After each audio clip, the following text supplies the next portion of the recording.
మునగాకు. దీంతో మనం ఇప్పుడు పప్పు చేసుకుందాము. దీన్ని మంచిగా ఇలా క్లీన్ చేసుకోవాలి. ఇలా కందిపప్పు కడిగి పెట్టేసుకొని అందులో మనము ఈ నీట్గా తెంపి పెట్టుకున్న మునగాకును కూడా మంచిగా వాటర్లో తీసి ఇందులో వేసేసుకోవాలి.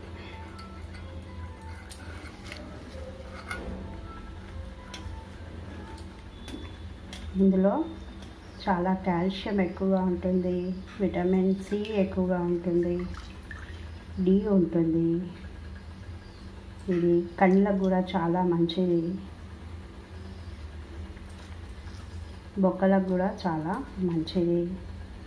ఇలా వారానికి ఒకసారి లేదా నెలకు ఒకసారి అయినా తింటే కాల్షియం ప్రాబ్లం ఉండదు.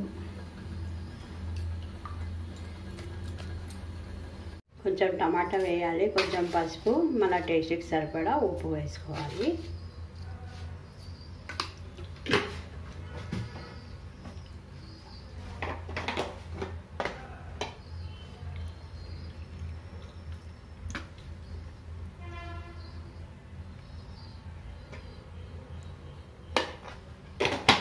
రెండు మూడు చింతరెక్కలు కూడా వేసుకోవాలి.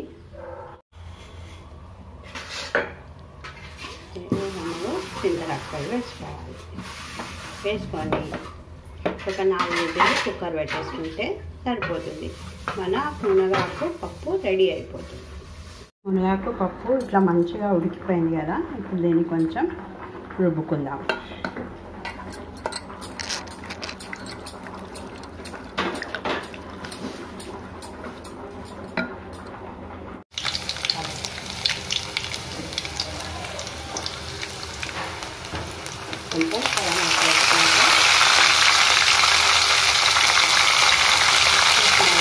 కొంచెం రెడీ అయిపోయింది.